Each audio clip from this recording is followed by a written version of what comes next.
Hello everyone, আসসালামু আলাইকুম। আশা করি সবাই ভালো আছেন। আমি মোটামুটি ভালো আছি, কারণ আমার মনটা আজকে খারাপ।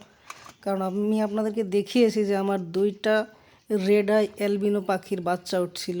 সেই দুইটা পাখির বাচ্চা মোটামুটি ভালো বড় হয়ে যায়। দেখুন, এখানে একটি এখনও আছে।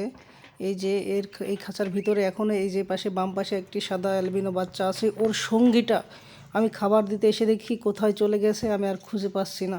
আমার মনটা অনেক খারাপ। তারপরে আমি দেখি হঠাৎ আমার এই পাখির ভারে ডিম ছিল, সেখানে দেখি একটি বাচ্চা ফুটছে। এটা দেখে একটু মনটা খুশি হয়। তবে আমার অ্যালবিনোর বাচ্চাটা হারিয়ে যাওয়ায় আমি তো অনেক দুঃখ পেয়েছি এবং আমার আজকে মনটা যথেষ্ট খারাপ। সো কোথায় চলে গেল আমার পাখিটা? এভাবে মারাও যায়নি, কিছু হয়নি, খাঁচা তো কোথাও খোলা ছিল না, কিভাবে বেরিয়ে গেল আমি সেটা বুঝতেছি না। আমার মনটা আজকে খুব খারাপ।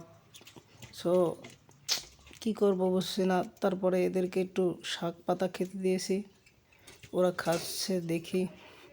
ওদের সেই বাচ্চাটা অনেক বড় হয়ে গেছে। আপনারা ওর বাচ্চাটার নাম কি রাখা যায় একটু প্লিজ কমেন্টে জানাবেন। আপনাদের ভিতর থেকে যে সবচেয়ে সুন্দর নাম দিবে তার নামটা আমি ওই বাচ্চার জন্য রেখে দিব ইনশাল্লাহ। তো যেটা ভাগ্যই থাকে না সেটা নিয়ে মন খারাপের কিছু নেই।